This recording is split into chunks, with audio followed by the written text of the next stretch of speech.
My world's so bright, it's hard to breathe, but that's alright. Hush.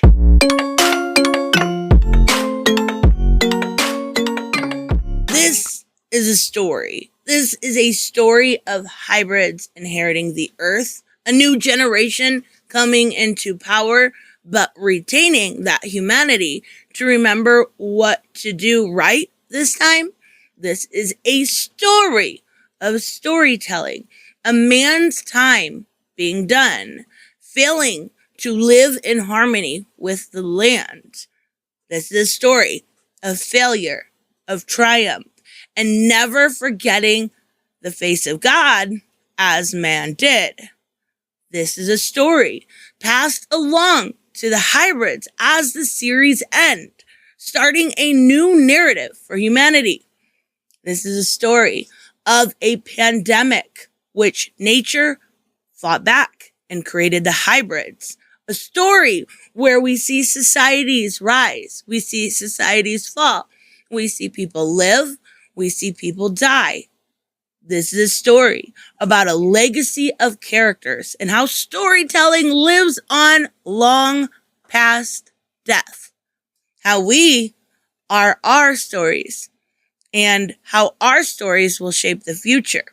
It's also a story about what happens when no one is left to fight, as demonstrated by Jeffery killing in the original comic, the deer and bunny that Gus played with, therefore showing the audience that loss of innocence. This is a story of a final war, a story of love, a story of family and compassion, of remembrance, of sacrifice, a story of becoming stories and examining what your story will be when you have left this earth. But most importantly, this is a story about a little boy with antlers who lives alone in the wood. And this is a video about the first episode of Sweet Tooth that is now going to be on Netflix as of tomorrow. Now, with this story, Gus has always been the embodiment of optimism. The idea that his innocence was lost, yet his heart remained huge. And Jeffery, the idea of cynicism, looking at everything through a very selfish microscope. So for this review, I'm going to channel my inner Gus and try to stay optimistic. But first, we do need to be fair and honest when we talk about this first episode. Let's start with the cons. Now, there is a few huge changes to this from the source material. Most importantly, in my opinion, is the fact that they removed the religious elements. The world went from being full of sinners, demons, and bad people doing bad things to one another to being on fire. It went from a cautionary tale of the loss of religion in the world to a world fighting back to bad people and taking the world, causing it to rot. We also see this demonstrated in the first episode as Gus's father gives him a bath. He puts a tomato in a jar, and we see the ants slowly eat away the tomato and leave the rot behind. Religion became one of the main themes in the original comic book, from Gus's father being an extreme version of Christianity to seeing Jeffery go from being a man of science and reality and understanding to even accepting religion. We have even seen Jeff Lemire, the creator, the artist on this Sweet Tooth, comment by saying, "I think the use of religion is about trying to find some universal truth about spirituality and all we embrace. No matter what religion you come from, there are certain things in common among all religion. This idea that we're all connected, or the idea of returning to nature, which I think is a very spiritual idea." And Jeff Lemire made sure to blur that line between religion and science, teaching us that the science of humanity's death and the spirituality of the hybrids, with, by the end, Although rather ambiguous of an ending, it is clear that hybrid spirituality won out. Now, we need to address the race swap. This is a main character, and we see Jeffery go from a previous white male hockey player who was let go because of his aggression to a new character.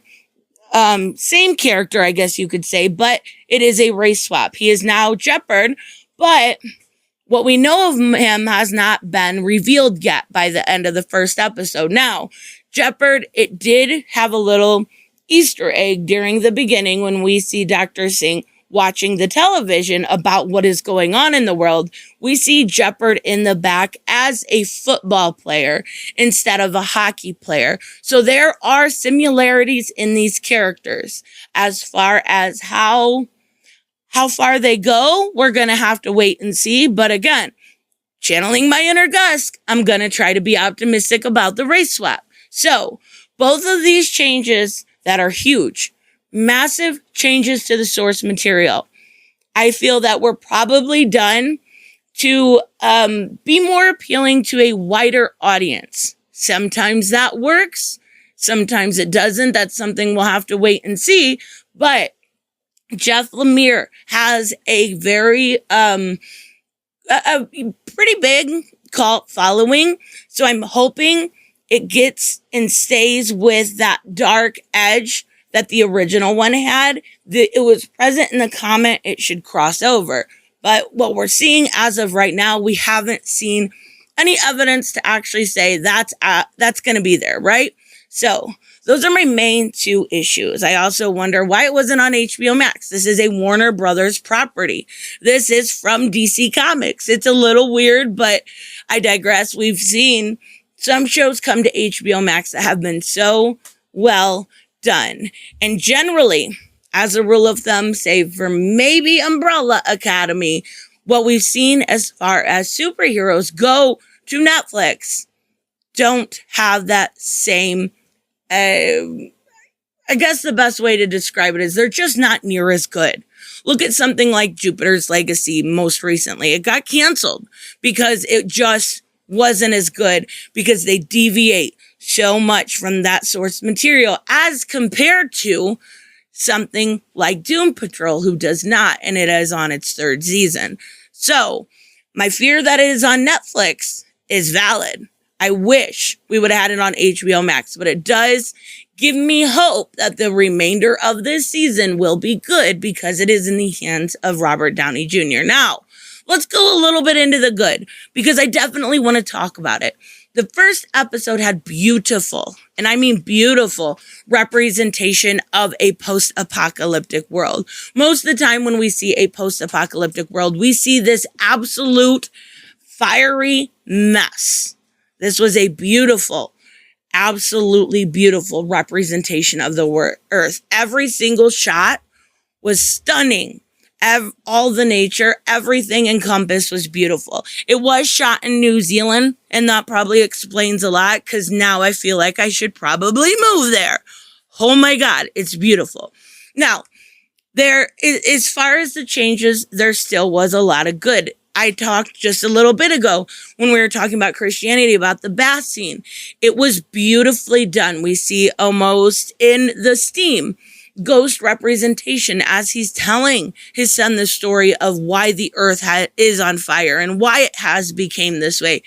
It's beautifully shot, but it does have that deviation. There's also an adorable part in the first episode where we see Gus, who has been told multiple lies by his fathers, or I guess leaving the truth out is still kind of a lie, and he is confused with his antlers and thinks that his mother is a deer. And it's very quite cute, but it kind of becomes a running gag until he gets the truth, right? And that actor that plays Gus could not be more perfect. Absolutely, his name is Christian Convery. Perfection in a nutshell. The kid is adorable. He's silly. He's fun. He has the energy I always pictured that would be coming out from Gus. It is a little more human than animalistic, but it actually works out in live action to be that way. And I really, really enjoy him as an actor. Now, another great positive from this is James Brolin does the narration over. You can hear it a little bit in the trailers. Perfect. Absolutely perfect voice acting and narration. It's got that humble kind of soothing voice that you really want for narration, and he does it great. Now, another little bit of an addition is we see Dr. Singh in the beginning, and his introduction is very good. It shows us why he is going to go to a drastic length by the end because of how everything began. And I also do like that they added in a little telltale sign that you have these earth sickness, this virus, this pandemic, by their pinky shaking. That wasn't in the original source material, and it actually works out really well, because had you not had that little bit of a telltale sign, you probably wouldn't have known when Gus's father got sick just exactly what it was, right? So we also have a great story in here, and I think it's really needed about fatherhood and its importance, not only between Gus and his father, but then, we've only been barely introduced to Jeopard at this point, but you can see that those bonds beginning to form. And I really think it's important to play that up in a positive light. I'm glad that somebody's stepping out and doing so. And in doing so, hopefully we get a really good story. But at the end of the day, Sweet Tooth is about humanity coming to an end and a new humanity beginning, a new humanity being formed, bad guys and all. Again, going back to the creator of this series, Jeff Lemire, in an interview said Sweet Tooth is about going back to that idea that we're all connected and getting back to simpler ways of life. Gus and the hybrid kids really represent that. They are the innocence of childhood. Sweet Tooth is about a world returning to that kind of place. And we see that represented in the relationship of Gus and his father so far. So hopefully this continues, and we can view the same message through the microcosm of the relationship we're starting now to see between Gus and Jeopard. Does it seem like it's going to be perfect? Probably not. I will say I am mildly disappointed with the changes on the narrative of Christianity. I thought they were really important in this book. I really did. And removing something that's so huge really isn't a smart move, especially when it can be done with finesse and it can be done right. So we'll have to wait and see for Friday for the rest of them. But the first one, I would say, is a wait and see. I'm really hoping they hit it out of the park, because this is the one. This is the one I've been wanting. So let me know, of course, what you guys think about this. If you've seen the first episode, if you're planning on watching the series, anything in between. And I will see you in the next one. Bye-bye.